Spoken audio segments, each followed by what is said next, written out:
Sir ಇವತ್ತು ನಿಮ್ಮ ತಂದೆ ತಾಯಿ ಕೂಡ ಜೊತೆಗಿದ್ದಾರೆ ಇವತ್ತು ಬಿಸ್ನೆಸ್ ಅಲ್ಲಿ ನಿಮ್ಗೆ ಬಹಳ ಮೋಟಿವೇಟ್ ಆಗಿ ಒಂದು ಸಪೋರ್ಟ್ ಆಗಿದ್ದಾರೆ. ಸೊ ಅವ್ರು ಏನ್ ಹೇಳ್ತಾರೆ, ನಿಮ್ಗೆ ಏನ್ ಅಡ್ವೈಸ್ ಮಾಡ್ತಾರೆ ಹೆಚ್ಚಾಗಿ ಅಂತ?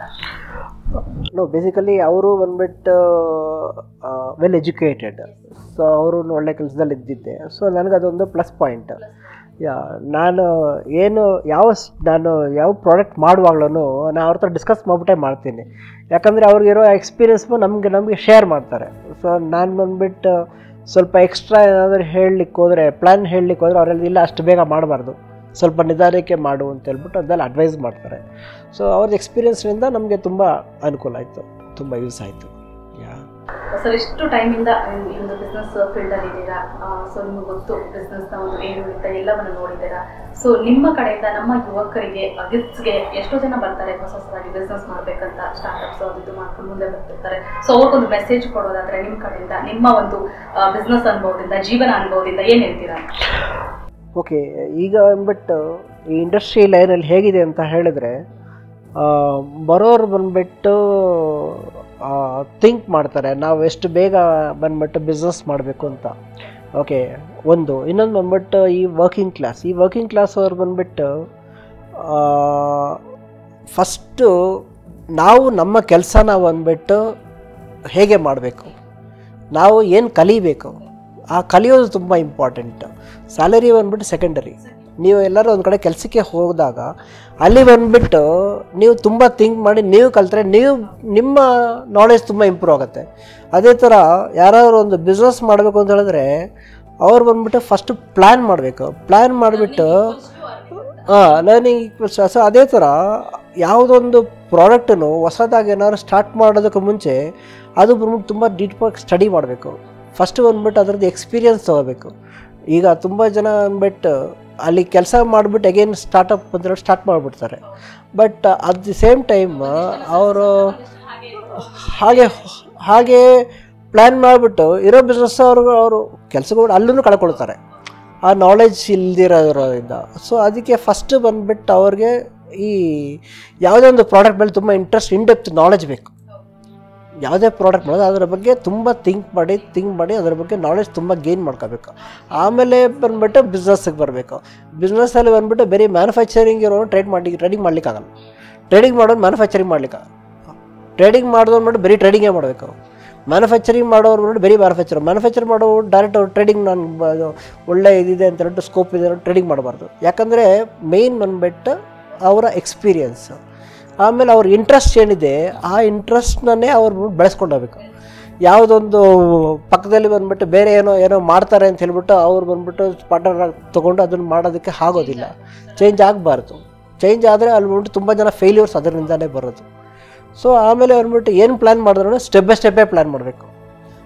ಒಂದೇ ಸಲ ಬಂದ್ಬಿಟ್ಟು ತುಂಬ ಇನ್ವೆಸ್ಟ್ ಮಾಡಿ ತುಂಬ ಜನ ನಾನು ನೋಡಿದ್ದೀನಿ ತುಂಬ ದೊಡ್ಡದಾಗಿ ಮಾಡಿಬಿಡ್ತಾರೆ. ಎಲ್ಲಿ ಇನ್ವೆಸ್ಟ್ ಮಾಡಬೇಕು ಅಲ್ಲೇ ಮಾಡಬೇಕು. ಎಲ್ಲಿ ಕರೆಕ್ಟ್ ಇನ್ವೆಸ್ಟ್ಮೆಂಟ್ ಮಾಡ್ಕೊಂಡು ಪ್ಲ್ಯಾನ್ ಮಾಡ್ಕೊಂಡು ಹೋಗ್ತಾ ಇದ್ದರೆ ಆಗ ಬಂದ್ಬಿಟ್ಟು ನಮ್ಗೆ ಅದೇ ಥರ ರಿಟರ್ನ್ಸ್ ಬರ್ತಾ ಇರುತ್ತೆ. ಮಾರ್ಕೆಟಿಂಗ್ ಸ್ಟಡಿ ಮಾಡಬೇಕು. ಆಮೇಲೆ ನೋಡಿ ಪ್ರಾಡಕ್ಟ್ ಸ್ಟಡಿ ಮಾಡಬೇಕು. ಪ್ರಾಡಕ್ಟ್ ಬಗ್ಗೆ ಬಂದುಬಿಟ್ಟು ಡೆಪ್ತ್ ನಾಲೆಜ್ ಬೇಕು. ಪ್ರಾಡಕ್ಟ್ ಬಗ್ಗೆ ಬಂದ್ಬಿಟ್ಟು ತುಂಬ ಇನ್ವಾಲ್ವ್ಮೆಂಟ್ ಬೇಕು. ಅದು ಪ್ರಾಡಕ್ಟ್ ಬಂದುಬಿಟ್ಟು ಎಷ್ಟು ಇನ್ವಾಲ್ವ್ಮೆಂಟ್ ಬೇಕಂದರೆ ಆ ಪ್ರಾಡಕ್ಟ್ ಬಂದ್ಬಿಟ್ಟು ಯಾವ ಥರ ಹೋಗ್ತಾ ಇದೆ ಮಾರ್ಕೆಟಲ್ಲಿ, ಯಾವ ರೇಟಲ್ಲಿ ಹೋಗ್ತಾ ಇದೆ, ಆಮೇಲೆ ಆ ಮ್ಯಾನುಫ್ಯಾಕ್ಚರಿಂಗ್ ಬಂದ್ಬಿಟ್ಟು ಕಾಸ್ಟ್ನ ಹೇಗೆ ಕಮ್ಮಿ ಮಾಡೋದು, ಬಾಕಿಯವರೆಲ್ಲ ಹೇಗೆ ಮ್ಯಾನುಫ್ಯಾಕ್ಚರ್ ಮಾಡ್ತಾ ಇದ್ದಾರೆ. ಸೊ ಅದ್ರ ಬಗ್ಗೆ ಬಂದ್ಬಿಟ್ಟು ತುಂಬ ಇನ್ವಾಲ್ವ್ಮೆಂಟ್ ಡೇ ಬೈ ಡೇ ಅದ್ರ ಬಗ್ಗೆ ಎಷ್ಟು ನೀವು ಇನ್ವಾಲ್ವ್ ಮಾಡ್ತೀರೋ ಅಷ್ಟು ನಿಮಗೆ ನಾಲೆಜ್ ಬರ್ತಾ ಇರುತ್ತೆ. ಅದ್ರ ಬಗ್ಗೆ ತುಂಬ ಥಿಂಕ್ ಮಾಡಬೇಕು. ಈ ಬಿಸ್ನೆಸ್ ಮಾಡೋದು ಅಂದರೆ ಕಣ್ಮಿಸ್ಕೊಂಡಂಗೆ ಬಿಸ್ನೆಸ್ ಮಾಡೋದಲ್ಲ. ಬಿಸ್ನೆಸ್ ಮಾಡೋ ರೀತಿಯೇ ಇದೆ. ತುಂಬ ಜನ ಬಂದ್ಬಿಟ್ಟು ಫೇಲ್ಯೂರ್ ಆಗೋ ರೀಸನ್ನೇ ಅವ್ರು ಬಂದ್ಬಿಟ್ಟು ಸರಿಯಾಗಿ ಪ್ಲ್ಯಾನ್ ಮಾಡದಿರೋದ್ರಿಂದ, ಅದ್ರ ಬಗ್ಗೆ ತುಂಬ ನಾಲೆಜ್ ಅವ್ರು ಥಿಂಕ್ ಮಾಡದಿರೋದ್ರಿಂದ. Financial secondary. ಈಗ ಅಂದ್ಬಿಟ್ಟು ನಾನು ಇವಾಗ ಬಿಸ್ನೆಸ್ ಸ್ಟಾರ್ಟ್ ಮಾಡಿದ್ದು ನಾನು 5 ಪೈಸೆ ಇನ್ವೆಸ್ಟ್ ಮಾಡಿಬಿಟ್ಟು ಮಾಡಿದ್ದು. ನಾನು ಬಿಸ್ನೆಸ್ ಮಾಡುವಾಗ ನಾನು 5 ಪೈಸೆ ಇನ್ವೆಸ್ಟ್ ಮಾಡಿಲ್ಲ. ನನಗೆ ಬಂದ್ಬಿಟ್ಟು ಒಂದು ಸಪೋರ್ಟ್ ಇತ್ತು, ಇನ್ನೊಂದು ಬಂದುಬಿಟ್ಟು ನಾಲೆಜ್ ಇತ್ತು. ಸೊ ಆ ಸಪೋರ್ಟ್ನಿಂದನೇ ಹಂಗೆ ಬೆಳ್ಕೊಂಡು ಬಂದಿದ್ದು ಅಷ್ಟೇ. ಆ ಥರ ಬಿಸ್ನೆಸ್ ಮಾಡೋಕ್ಕೆ ತುಂಬ ಕೇರ್ಫುಲಿ ಪ್ಲ್ಯಾನ್ ಮಾಡಿದ್ರೆ ಅದನ್ನು ಹಂಗೆ ಗ್ರೋ ಮಾಡ್ಕೊಂಡು ಹೋಗ್ಬೋದು. ಬಿಸ್ನೆಸ್ನಲ್ಲಿ ಬಂದುಬಿಟ್ಟು ಬರೋ ಇನ್ಕಮ್ನ ನೋಡಿ ಬೇರೆ ಕಡೆ ಇನ್ವೆಸ್ಟ್ ಮಾಡಬಾರ್ದು. ಬಿಸ್ನೆಸ್ನಲ್ಲಿ ಬರೋ ಇನ್ಕಮ್ನ ನೋಡಿ ಬಿಸ್ನೆಸ್ಸಲ್ಲಿ ಇನ್ವೆಸ್ಟ್ ಮಾಡಬೇಕು. ಆಗ ನೋಡಿ ಬಿಸ್ನೆಸ್ ಬೆಳ್ಕೊಂಡು ಹೋಗುತ್ತೆ. ಇಲ್ಲಿ ಬಿಸ್ನೆಸ್ ಬರೋ ಇನ್ಕಮ್ ನೋಡಿ ಬೇರೆ ಕಡೆ ಬಂದ್ಬಿಟ್ಟು ಡೈವರ್ಟ್ ಮಾಡ್ತಾ ಇದ್ದರೆ ಬಿಸ್ನೆಸ್ ಬೆಳೆಯಲ್ಲ. That is very important. ನೀವು ಈ ಒಂದು ಸಂಸ್ಥೆನ ಕಟ್ಟೋಕ್ಕಿಂತ ಮೊದಲು ಸರ್ ಎಲ್ಲಾದರೂ ನೀವು ಎಂಪ್ಲಾಯ್ ಆಗಿ ವರ್ಕ್ ಮಾಡಿದ್ದೀವಿ? ಯಾ ಡೆಫಿನೆಟ್ಲಿ ನಾನು ವರ್ಕ್ ಮಾಡಿದ್ದೆ. ಬಟ್ ನನ್ನ ಈಗ ಫಾರ್ ಎಕ್ಸಾಂಪಲ್ ನಾನು ಒಂದು ಕಡೆ ಒಂದು ಪ್ರೊಡಕ್ಷನ್ ಯೂನಿಟಲ್ಲಿ ಕೆಲಸ ಮಾಡ್ತಿದ್ದೆ. ಸೊ ಪ್ರೊಡಕ್ಷನ್ ಯೂನಿಟಲ್ಲಿ ಯಾವ ಥರ ಕೆಲಸ ಮಾಡ್ತಾಯಿದ್ದೆ ಅಂದರೆ ನನ್ನಷ್ಟು ಫಾಸ್ಟಾಗಿ ಬಂದ್ಬಿಟ್ಟು ಬೇರೆ ಒಂದು 40 ಜನ ಇದ್ದರು, ಬಟ್ ನನ್ನಷ್ಟು ಫಾಸ್ಟಾಗಿ ಅವ್ರು ಬಂದ್ಬಿಟ್ಟು ಮಾಡೋಕ್ಕಾಗ್ತಾ ಇರಲಿಲ್ಲ. ಸೊ ನನ್ನ ಎಕ್ಸ್ಪೀರಿಯನ್ಸ್ಗೆ ಬಂದ್ಬಿಟ್ಟು ಅಲ್ಲಿ ಆ ಕಂಪನಿಯಲ್ಲಿ ಬಂದ್ಬಿಟ್ಟು ಯಾರನ್ನೂ ಪರ್ಮನೆಂಟ್ ಸ್ಟಾಫಾಗಿ ತೊಗೊಳ್ತಾ ಇರಲಿಲ್ಲ. ಸೊ ಟೆಂಪ್ರರಿ ಆಗೇ ತೊಗೊಳ್ತಾಯಿದ್ರು. ಸೊ ಅದರಿಂದ ಅಂದ್ಬಿಟ್ಟು ನಮ್ಮಲ್ಲಿ ಕಂಟಿನ್ಯೂ ಮಾಡಲಿಕ್ಕೆ ಆಗಲ್ಲ. ಮೋಸ್ಟ್ಲಿ ಅದು ಆಗಲಿಲ್ಲ ಅಂತ ಹೇಳೋದಕ್ಕೆ ಬಂದಿದ್ದಕ್ಕೆ ನಾನು ಮೋಸ್ಟ್ಲಿ ಈ ಥರ ಡೆವಲಪ್ ಆಗಿದ್ದು. ಅಲ್ಲೇ ಏನಾದ್ರು ಜಾಯ್ನ್ ಆಗಿದ್ದರೆ ಮೋಸ್ಟ್ಲಿ ನಾನು ಅಲ್ಲೇ ಒಂದು ಎಂಪ್ಲಾಯಿಯಾಗಿ ಹೋಗ್ತಾಯಿದ್ದೆ. ಸೊ ಆ ಥರ ಈ ಯಾಕೆ ಆ ಥರ ಬರುತ್ತೆ ಅಂತ ಹೇಳಿದ್ರೆ ಇನ್ವಾಲ್ವ್ಮೆಂಟ್ ಮೇನ್. ಥಿಂಕ್ ಮಾಡಬೇಕು, ಅದರಲ್ಲಿ ಎಂಜಾಯ್ ಮಾಡಬೇಕು. ಯಾವ ಕೆಲಸ ಮಾಡಿದ್ರು ಅದರಲ್ಲಿ ಎಂಜಾಯ್ ಮಾಡಬೇಕು. ಯಾವ ಕೆಲಸ ಮಾಡಿದ್ರು ಅದನ್ನು ತುಂಬ ಇಂಟ್ರೆಸ್ಟಿಂದ ಮಾಡಬೇಕು. ಆಗ ಅಂದ್ಬಿಟ್ಟು ನಿಮ್ಗೆ ಅದು ರಿಟರ್ನ್ಸ್ ಬರುತ್ತೆ. ಈಗ ಎಂಪ್ಲಾಯ್ ಆಗಿ ಮಾಡೋದಕ್ಕಿಂತ ಎಂಪ್ಲಾಯರ್ ಆಗಿ ಒಂದು ಜವಾಬ್ದಾರಿ ತಗೊಳ್ತಾರೆ ಸರ್, ಅದು ಯಾವ್ದು ಆ ಒಂದು ಎಕ್ಸ್ಪೀರಿಯನ್ಸ್ ಹೇಗಿರುತ್ತೆ ಅಂತ ನಿಮಗೆ ಒಂದೆರಡು ವರ್ಡ್ಸ್ ಅಲ್ಲಿ ಹೇಳೋದಾದ್ರೆ, ಬಹುಶಃ ಒಂದ್ ಕಡೆ ಕೆಲಸ ಮಾಡೋದಕ್ಕೂ ಒಂದು ಇಡೀ ಜವಾಬ್ದಾರಿ ಒಂದು ಸಂಸ್ಥೆ ತಗೊಳಕ್ಕೂ ಅದು ಬಹುಶಃ ನೀವು ಎಕ್ಸ್ಪೀರಿಯನ್ಸ್ ಮಾಡಿದ್ದೀರಾ. ಸೊ ಹಾಗಾಗಿ ನಿಮ್ಗೆ ಅದು ಏನ್ ಆ ಜವಾಬ್ದಾರಿ ಯಾವ ರೀತಿ ಅನ್ಸುತ್ತೆ ಅಂತ ಒಂದು ವರ್ಡಲ್ಲಿ ಎಕ್ಸ್ಪೀರಿಯನ್ಸ್ ಹೇಳೋದಾದ್ರೆ, ಈಗ ಎಲ್ಲ ಎಂಪ್ಲಾಯ್ಸ್ ಆಗಿದ್ರೆ ಒಂದು ಟೈಮ್ ಝೋನ್ ಇಟ್ಕೊಂಡು ಹೋಗ್ತೀವಿ, 9 ಗಂಟೆಗೆ ಹೋಗ್ತೀವಿ, 6 ಗಂಟೆಗೆ ಮನೆಗೆ ಬಂದ್ಬಿಡ್ಬೇಕು, ಇಷ್ಟು ಇದೇ ಝೋನಲ್ಲಿ ಹೋಗುತ್ತೆ. ಬಟ್ ಒಂದು ಎಂಪ್ಲಾಯರ್ ಆಗಿ ನಾವು 4 ಜನ ಕೆಲಸ ಹೋಗ್ತೀವಿ ಅಂತಂದ್ರೆ ಆ ಒಂದು ನಮ್ಮ ಥಿಂಕಿಂಗ್ ಲೆವೆಲ್ ಬೇರೆ ಆಗುತ್ತೆ. ಸೊ ಆ ಒಂದು ಬಗ್ಗೆ ಬೇಸಿಕಲಿ ಎಂಪ್ಲಾಯರ್ ಅಂದರೆ ಸ್ವಲ್ಪ ರಿಸ್ಕ್ ಜಾಸ್ತಿ. ಯಾಕಂದರೆ ಎಂಪ್ಲಾಯಿದು ಬಂದ್ಬಿಟ್ಟು ಬರೀ ಆ ಟೈಮ್ ಲಿಮಿಟ್ ಅಷ್ಟೇ, ಮಂತ್ಲಿ ಸ್ಯಾಲ್ರಿ ಬರುತ್ತೆ. ಬಟ್ ಎಂಪ್ಲಾಯರ್ಗೆ ಹಾಗಲ್ಲ.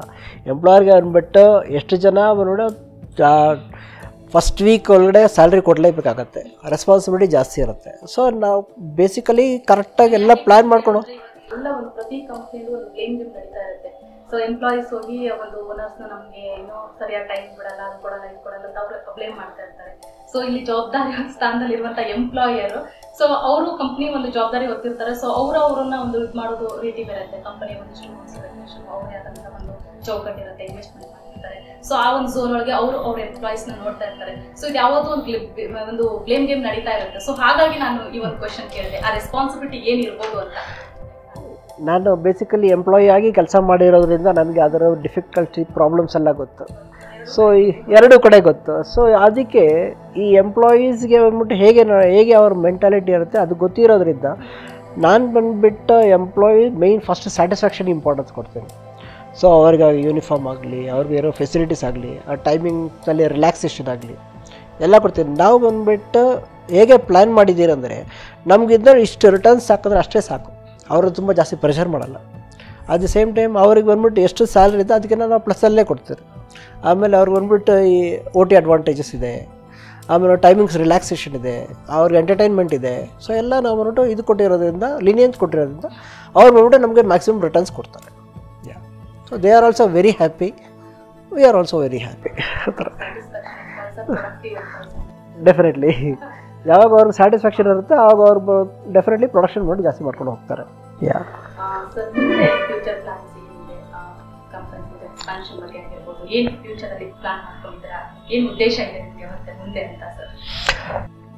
ಫಸ್ಟ್ ಆಫ್ ಆಲ್ ಬಂದ್ಬಿಟ್ಟು ಈಗ ನಾ ಹೇಳಿದಂಗೆ 40 to 45 ಲೇಡೀಸ್. ಸೊ ಅದನ್ನು ಬಂದ್ಬಿಟ್ಟು ಲೇಡೀಸ್ದಾನೆ ಹಂಗೆ ಕಂಟಿನ್ಯೂ ಮಾಡ್ಕೊಂಡು ಹೋಗೋಣ ಅಂತ. ಓಕೆ 100+ ಆಗ್ಬೋದು, ಬಟ್ ನಾನು ಹೇಗೆ ಮ್ಯಾನೇಜ್ ಮಾಡ್ಕೊಂಡು ಹೋಗ್ತೀನಿ ನನಗೆ ಗೊತ್ತಿಲ್ಲ. ಬಟ್ ಐ ಹ್ಯಾವ್ ಹೋಪ್ಸ್, ಎಸ್ ಮಾಡ್ಕೊಂಡು ಹೋಗ್ಬೋದು ಅಂತ ಎಕ್ಸ್ಪ್ಯಾನ್ಷನ್ ಮಾಡಿಕೊಂಡು. ಅದನ್ನು ಬಿಟ್ಟರೆ ನೆಕ್ಸ್ಟ್ ನಮ್ಮದು ಬರೋ ಪ್ರಾಡಕ್ಟ್ ಬಂದ್ಬಿಟ್ಟು ಮ್ಯಾಕ್ಸಿಮಮ್ ಆಟೋಮೇಷನ್ ಇರುತ್ತೆ. ಸೊ ಆಟೋಮೇಷನಲ್ಲೂ ಅವ್ರಿದ್ರೆ ಏನೇನು ತೊಂದರೆ ಇಲ್ಲ. ಸೊ ಅದೇ ಥರ ಅವ್ರಿಗೆ ರಿಸ್ಕ್ ಕಡಿಮೆ ಇರುತ್ತೆ, ಮ್ಯಾಕ್ಸಿಮಮ್ ಪ್ರೊಡಕ್ಷನ್ ಆಗುತ್ತೆ. ಸೊ ಅವ್ರಿಗೆ ಮ್ಯಾಕ್ಸಿಮಮ್ ಬರೀ ವುಮೆನ್ಗೆ ಬಂದು ಇಂಪಾರ್ಟೆನ್ಸ್ ಕೊಡೋಣ ಅಂತ ಅಷ್ಟೇ. ಈಗ ಈ ಒಂದು ಬಿಸ್ನೆಸ್ ಮತ್ತೆ ವರ್ಕ್ ಇದನ್ನ ಹೊರತುಪಡಿಸಿ ಏನು ಹಾಬೀಸ್ ಇದೆ ಸರ್? ಬೇರೆ ಏನು ಮಾಡ್ತೀರಾ ನೀವು ಅಂತ? ಬಿಸ್ನೆಸ್ ಅನ್ನ ಸಪರೇಟ್ ಮಾಡಿ ಬೇರೆ ಏನು ಮಾಡ್ತೀರಾ ಅಂತ ನಿಮ್ಗೆ ಯಾವ್ದ್ರಲ್ಲಿ ಇಂಟ್ರೆಸ್ಟ್ ಇರುತ್ತಾ? ಓಕೆ ಹೇಳಿದರೆ ನಾವು ನೋಡಿ ಚೆಸ್. ಸೊ ಚೆಸ್ ನಾನು ಮತ್ತೆ ಮಗ ಮಾಡ್ತೀನಿ. ಆಮೇಲೆ ಕ್ಯಾರಮ್ ಬೋರ್ಡ್ ಇದೆ. ಸೊ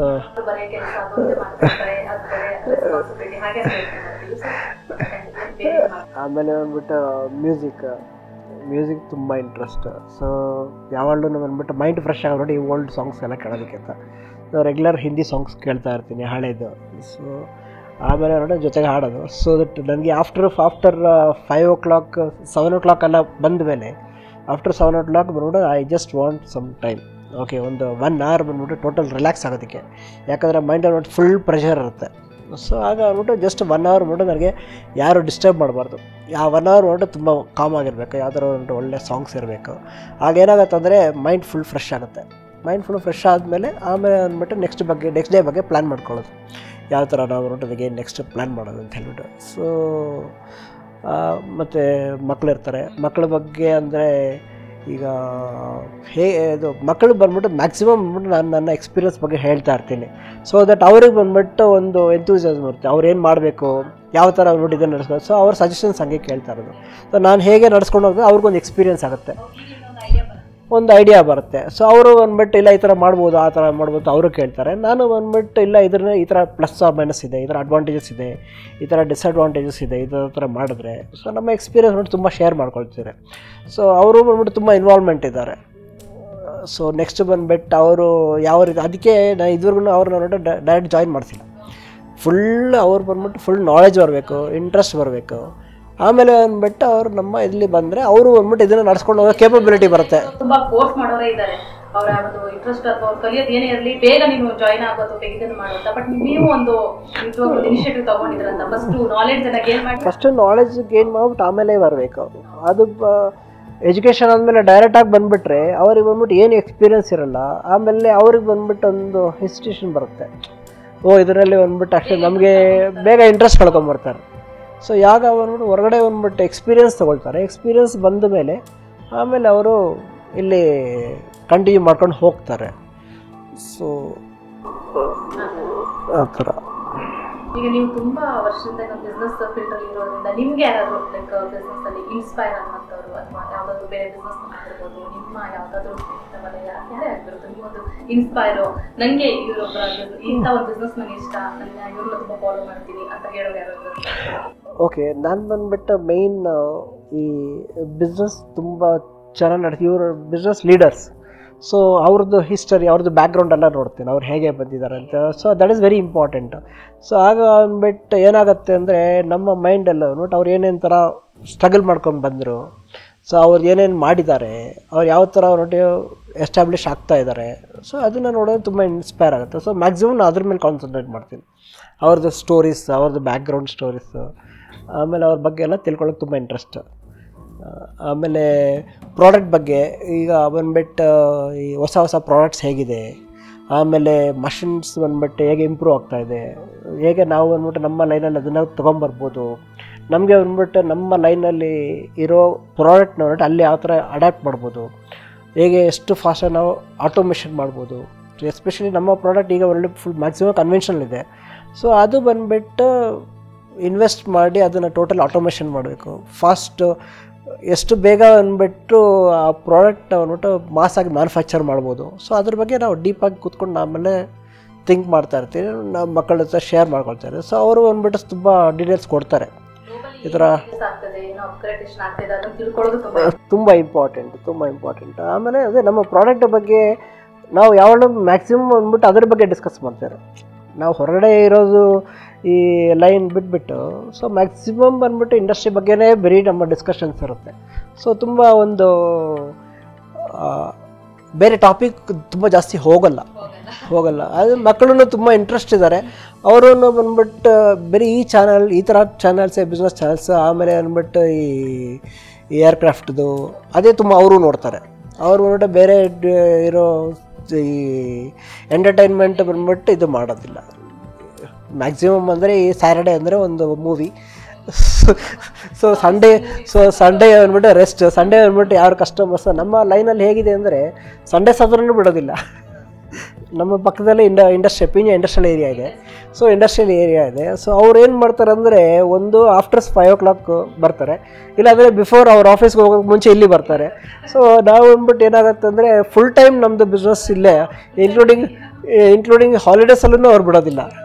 ಸೊ ಹಾಗೆ ಅಂದ್ಬಿಟ್ಟು ಮ್ಯಾಕ್ಸಿಮಮ್ ಸಪೋರ್ಟ್ ಮಾಡ್ತೀವಿ ನಮ್ಮ ಕೈಲಾದಷ್ಟು. ಬಟ್ ಆ್ಯಕ್ಚುಲಿ ಸ್ವಲ್ಪ ಇದು ಬಂದಮೇಲೆ ಸ್ವಲ್ಪ ಫ್ರಸ್ಟ್ರೇಷನ್ ಆಗ್ಬಿಡುತ್ತೆ, ನಮಗೆ ನಮ್ಮ ಟೈಮ್ ಬೇಕಲ್ವಾ. ಸೊ ಆ ಥರ ಟೈಮ್ ಬೇಕಾಗತ್ತೆ. ಬಟ್ ಸ್ವಲ್ಪ ಕಡೆ ಎಲ್ಲ ಕಾಂಪ್ರಮೈಸ್ ಮಾಡ್ತೀರಿ. ನಮಗೆ ಅವ್ರ ಕಷ್ಟ ಗೊತ್ತಾಗುತ್ತೆ. ಈಗ ಸಡನ್ನೆಲ್ಲ ಅವ್ರು ಪ್ರೊಡಕ್ಷನ್ ಮಾಡ್ತಾ ಇರ್ತಾರೆ, ಯಾವ್ದಾದ್ರು ಟ್ಯಾಪ್ ಎಲ್ಲ ಮುರಿದೋಗುತ್ತೆ. ಅವ್ರ ಟ್ಯಾಪ್ ಬಂದ್ಬಿಟ್ಟು ಮಾರ್ಕೆಟ್ಗೆ ಹೋಗಿ ತರಲಿಕ್ಕೆ ಆಗೋದಿಲ್ಲ.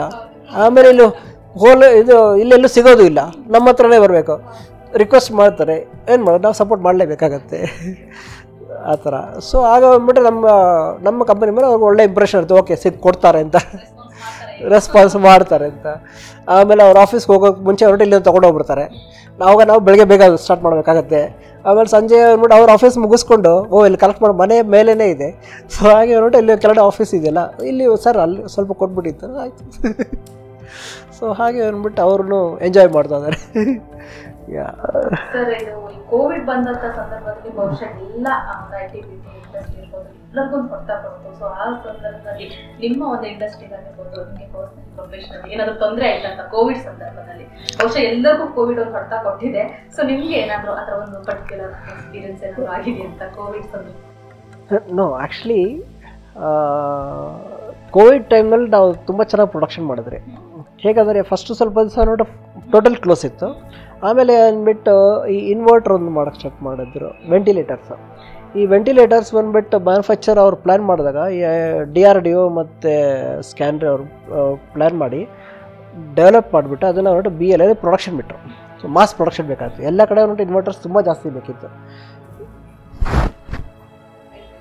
ಎಲ್ಲ ಕಡೆ ವೆಂಟಿಲೇಟರ್ಸ್ ತುಂಬ ಡಿಮ್ಯಾಂಡ್ ಇತ್ತು, ಸಿಕ್ಕಾಪಟ್ಟೆ ಡಿಮ್ಯಾಂಡ್ ಇತ್ತು, ಹೆವಿ ಡಿಮ್ಯಾಂಡ್ ಬಂತು. ಆಗ ಇವ್ರು ಬಂದುಬಿಟ್ಟು ತುಂಬ ಫಾಸ್ಟಾಗಿ ಮ್ಯಾನುಫ್ಯಾಕ್ಚರ್ ಮಾಡಬೇಕು ಅಂತ ಪ್ಲ್ಯಾನ್ ಮಾಡಿ ಆ ಪ್ರಾಡಕ್ಟ್ ಬಂದ್ಬಿಟ್ಟು ಸಬ್ ಕಾಂಟ್ರಾಕ್ಟರ್ಸ್ ಕೊಟ್ಟರು. ಸೊ ಅಲ್ಲಿ ಬಂದ್ಬಿಟ್ಟು ನಮ್ಮ ಹೆಲಿಕಾಯಿಲ್ ಇತ್ತು, ಅದರಲ್ಲಿ ಆ ಪ್ರಾಡಕ್ಟಲ್ಲಿ ನಮ್ಮ ಪ್ರಾಡಕ್ಟ್ ಬೇಕಿತ್ತು. ಸೊ ನಮಗೆ ಬಂದ್ಬಿಟ್ಟು ಒಂದು ಲೆಟರ್ ಸಿಕ್ತು, ಈ ಥರ ನಾವು ಅದನ್ನು ಮಾಡ್ಬೋದು ಅಂತ. ಸೊ ಎಲ್ಲ ಕೋವಿಡ್ ಟೈಮ್ನಲ್ಲಿ ಎಲ್ಲರೂ ಮನೇಲಿದ್ದರೆ ನಮ್ಮ ಸ್ಟಾಫ್ ಕಂಪ್ಲೀಟ್ ಕೆಲಸ ಮಾಡಿದ್ದಾರೆ, ಇನ್ಕ್ಲೂಡಿಂಗ್ ಅವ್ರು ಓವರ್ ಟೈಮ್ ಸಿಕ್ಕಿದೆ, ಆಮೇಲೆ ಬಂದ್ಬಿಟ್ಟು ಎಕ್ಸ್ಟ್ರಾ ಅವರ್ಸ್ ಕೆಲಸ ಮಾಡಿದ್ದಾರೆ. ಸೊ ನಾವು ಹೆಲಿಕಾಯಿಲ್ ಅಂತ ಆ ಒಂದು ಪ್ರಾಡಕ್ಟ್ ನೀವು ಅವಾಗಲೇ ಹೇಳ್ತಾ ಇದ್ರಿ, ಅಮೆರಿಕದಲ್ಲಿ ಅದನ್ನು ಕರೀತಾರೆ. ಅದು ಬಂದ್ಬಿಟ್ಟು ಹೆಲಿಕಾಯಿಲ್ ಅಂದರೆ ಅಮೇರಿಕನ್ ಪ್ರಾಡಕ್ಟು. ಅವ್ರು ಬಂದ್ಬಿಟ್ಟು ನಾವು ಬಂದ್ಬಿಟ್ಟು ಅಲ್ಲಿ ಆ ಹೆಲಿಕಾಯಿಲ್ ವರ್ಡ್ ಬಂದ್ಬಿಟ್ಟು ಅದು ಯೂಸ್ ಮಾಡಬಾರ್ದು. ಸೊ ನಾವು ಬಂದ್ಬಿಟ್ಟು ಅದನ್ನು ಪ್ರೀಕಾಯಿಲ್ ಅಂತ ಯೂಸ್ ಮಾಡ್ತೀರಿ. ಸೊ ಪ್ರೀಕಾಯಿಲು ಹೆಲಿಕಾಯಿಲ್ ಎಲ್ಲ ಸೇಮೇ. ವೆಂಟಿಲೇಟರ್ಗೆ ಬೇಕು ಅಂತ. ಸೊ ಆಗ ಹ್ಯೂಜ್ ಪ್ರೊಡಕ್ಷನ್ ಇತ್ತು. ನಮಗೆ ಬಂದ್ಬಿಟ್ಟು ತುಂಬ ಚೆನ್ನಾಗಿ ಅದನ್ನು ಈ ಕೋವಿಡ್ ಟೈಮ್ನಲ್ಲಿ ನಮ್ಗೆ ಅದು ಹೊಡೆದಾನ ಏನು ಕಷ್ಟ ಆಗಿಲ್ವಂತ ಸರ್? ಅದನ್ನ ಒಂದು ಕಡೆ ಪ್ರೊಡಕ್ಷನ್ ಮಾಡಲೇಬೇಕಿತ್ತು. ಆ ಟೈಮಲ್ಲಿ ತುಂಬ ಜನ ಹೆಸಿಟೇಟ್ ಮಾಡ್ತಾ ಇದ್ರು ಮನೆಯಿಂದ ಹೊರಗೆ ಬರೋಕ್ಕೆ. ಸೊ ನಿಮ್ಮ ಎಂಪ್ಲಾಯೀಸ್ ಎಲ್ಲ? ನಮ್ಮ ಎಂಪ್ಲಾಯೀಸ್ ತುಂಬ ಸಪೋರ್ಟಿವ್ ಆಗಿದ್ದರು. ಏನು ನಾವು ಫುಲ್ ಕಂಪ್ಲೀಟ್ ಅದು ಪ್ರಿಕಾಷನ್ಸ್ ತೊಗೊಂಡಿದ್ರಿ. ಆಮೇಲೆ ಅಂದ್ಬಿಟ್ಟು ಏನೇನು ಅಡಾಪ್ಟ್ ಮಾಡ್ಬೇಕಂತ ಎಲ್ಲ ಮಾಡಿದ್ರಿ. ಸೊ ಮಾಸ್ಕ್, ಫೇಸ್ ಶೀಲ್ಡ್ ಎಲ್ಲ ಹಾಕಿಬಿಟ್ಟು ತುಂಬ ಜನ ಕೆಲಸ ಮಾಡಿದ್ರು. ಅವ್ರಿಗೆ ಬಂದ್ಬಿಟ್ಟು ಈ ಕೋವಿಡ್ನಲ್ಲೇ ಪ್ರಾಬ್ಲಮ್ ಅಂತ ಫೈನಾನ್ಷಿಯಲ್ ಪ್ರಾಬ್ಲಮ್ ಅನಿಸ್ಲೇ ಇಲ್ಲ. ಅವ್ರಿಗೂ ಅನಿಸ್ಲಿಲ್ಲ, ನಮಗೂ ಅನಿಸ್ಲಿಲ್ಲ. ನಮಗೆ ನೋಡಿ ತುಂಬ ಕಡೆ ಸಪ್ಲೈ ಮಾಡಿದ್ರು. ಆ ಥರ ಯಾರ್ಯಾರು ನಮ್ಮ ಬೇಸಿಕಲಿ ಪ್ರಾಡಕ್ಟ್ ಬಂದುಬಿಟ್ಟು ಈ ವೆಂಟಿಲೇಟರ್ಗಾಗಲಿ, ಬೇರೆ ಕಡೆ ಈ ಎಕ್ಸ್ಪೋರ್ಟು ಆ್ಯಕ್ಚುಲಿ ತುಂಬ ಕಡೆ ಎನ್ಕರೇಜ್ ಮಾಡ್ಬೋದು, ಡಿಫೆನ್ಸ್ ಪ್ರಾಡಕ್ಟ್ಸು ಮಾಡ್ಬೋದು ಅಂತ ಹೇಳಿದ್ರು. ಅಲ್ಲೆಲ್ಲ ನಾವು ತುಂಬ ಸಪೋರ್ಟ್ ಮಾಡಿದ್ರಿ. ಸೊ ಆಗ ನೋಡಿ ನಮಗೆ ಆ್ಯಕ್ಚುಲಿ ಕೋವಿಡಲ್ಲಿ ಬಂದ್ಬಿಟ್ಟು ಈ ರಿಸ್ಕ್ ಅನ್ನೋದು ಬಂದೇ ಇಲ್ಲ. ಆ ಥರ ಸ್ಮೂತಾಗಿ ಹ್ಯಾಂಡಲ್ ಆಯಿತು. ಸರ್, ಇಷ್ಟೊತ್ತು ತಾಳ್ಮೆಯಿಂದ ನಿಮ್ಗೆ ಎಷ್ಟು ಕೆಲಸ ಇತ್ತು ಆದರೂ ಕೂಡ ಇಷ್ಟೊತ್ತು ಮುಕ್ತವಾಗಿ ನಿಮ್ಮ ಒಂದು ಇಂಡಸ್ಟ್ರಿ ಬಗ್ಗೆ ಆಗಿರ್ಬೋದು, ನಿಮ್ಮ ಸಾಧನೆ ಬಗ್ಗೆ, ನಿಮ್ಮ ಒಂದು ಈ ಪ್ರಾಡಕ್ಟ್ ಮ್ಯಾನುಫ್ಯಾಕ್ಚರ್ ಬಗ್ಗೆ ಸಾಕಷ್ಟು ಮಾಹಿತಿಯನ್ನ ನಮ್ಮ ಜೊತೆ ಹಂಚ್ಕೊಂಡ್ರಿ. ಹಾಗೆ ಹೇಳ್ತಾ ಇದ್ರಿ, ನಿಮ್ಮ ಕಂಪ್ನಿಯಲ್ಲಿ ಎಲ್ಲ ಮಹಿಳಾ ಉದ್ಯಮಿಗಳನ್ನು ನೀವು ರಿಕ್ರೂಟ್ ಮಾಡ್ಕೊಂಡಿದ್ದೀರಂತ, 42 ಎಂಪ್ಲಾಯೀಸ್ ಇದ್ದಾರಂತ. 4,000ಕ್ಕೆ ಮುಂದುವರಿಲಿ, ನಿಮ್ಮ ಸಂಸ್ಥೆ ಇನ್ನೂ ಎತ್ತರಕ್ಕೆ ಬೆಳೆಯಲಿ ಸರ್. ನಿಮ್ಮ ಎಲ್ಲ ಕನಸುಗಳು ಈಡೇರಲಿ ಅಂತ ಆಶಿಸ್ತಾ thank you so much sir. Thank you sir. ವೀಕ್ಷಕರೇ, ಇವಿಷ್ಟು ಏನು ಸೋಮಶೇಖರ್ ಅವರ ಮಾತಾಗಿತ್ತು. ಅಮಿತ್ INC ಅನ್ನುವಂಥ ಒಂದು ಸಂಸ್ಥೆಯನ್ನ ಕಟ್ಟಿ ಹಾಕಿ ಅವರು ಸುಮಾರು 42 ಮಹಿಳಾ ಉದ್ಯೋಗಿಗಳನ್ನ ರಿಕ್ರೂಟ್ ಮಾಡಿಕೊಂಡು ಅವರಿಗೆ ಕೆಲಸವನ್ನ ಕೊಟ್ಟಿದ್ದಾರೆ. ಸಾಕಷ್ಟು ಜನರಿಗೆ ನೆರವಾಗಿದ್ದಾರೆ. ಇವರ ಸಂಸ್ಥೆ ಹೀಗೆ ಒಂದು ಉತ್ತಮವಾದ ದೊಡ್ಡದಾದ ಸಂಸ್ಥೆಯಾಗಿ ಬೆಳೀಲಿ, ಸಾಧನೆಯನ್ನ ಇನ್ನೂ ಹೆಚ್ಚಾಗಿ ಮಾಡಲಿ ಅಂತ ಹೇಳ್ತಾ ಈ ಒಂದು ಎಪಿಸೋಡ್ ನಿಮಗೆ ಇಷ್ಟ ಆಗಿದೆ ಅಂತ ಭಾವಿಸ್ತಾ ಮುಂದಿನ ಸಂಚಿಕೆಯಲ್ಲಿ ಮತ್ತೊಬ್ಬ ಸಾಧಕರ ಜೊತೆ ನಾನು ಇರ್ತೀನಿ. ಅಲ್ಲಿವರೆಗೂ ನಮಸ್ಕಾರ. Like, comment, and subscribe.